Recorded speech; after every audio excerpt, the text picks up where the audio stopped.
ఇక ఈ మ్యాచ్ అయితే అద్భుతం అనమాట.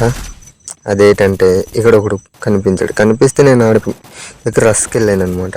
రస్కి వెళ్తే ఆడు అటై నన్నే చంపిదెంగాడు. చంపి మింగితే సరే అని చెప్పేసి మా టీమ్మేట్కి చూస్తున్నాను. ఇడైతే కెలికి మరి ఎనిమిస్కి పిలుస్తున్నాడన చంపేస్తున్నాడు అనమాట. అలాగే ముగ్గురు ఈడి మీదకి రస్సుకు వస్తే ఇద్దరిని లేపేస్తే ఇంత బాగానే ఉంది.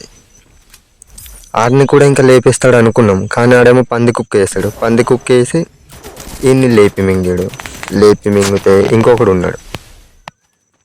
ఇంతవరకు గేమ్ బాగానే ఉంది మామ, నైస్గా బాగానే సాగింది గేమ్ మొత్తం.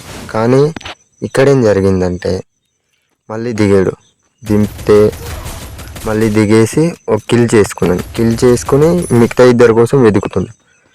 అంతలోపల మా ఫ్రెండ్ గారి మీదకి ఎనిమిది రస్కి వెళ్తే డౌన్ చేస్తే నేను రివైవ్ ఇస్తే మళ్ళీ ఇక్కడ కూడా ఫ్లాజ్మన్ క్యారెక్టర్ మళ్ళీ ఉపయోగించాడు. నేను ముందు వాడిని కొడదాం అనుకున్న లోపల వెనక నుండి నన్ను తెంగారు. సర్లే ఇంకేముంది, మా వాళ్ళు ఉన్నారు కదా రివైవ్ ఇస్తారు అనుకుంటే ఈడేమో ఒకే దగ్గర రన్నింగ్ చేస్తున్నాడు. ఇంకొకరిని చూస్తేనేమో బాత్రూంలోకి వెళ్ళి పడుకొని ఉన్నాడు. ఏం జరుగుతుందిరా అని చూస్తేనేమో ఇద్దరికి సిగ్నల్ పోయింది. ఇంకేముంది, ఇద్దరు బ్యాక్ కొట్టేసాం అనమాట.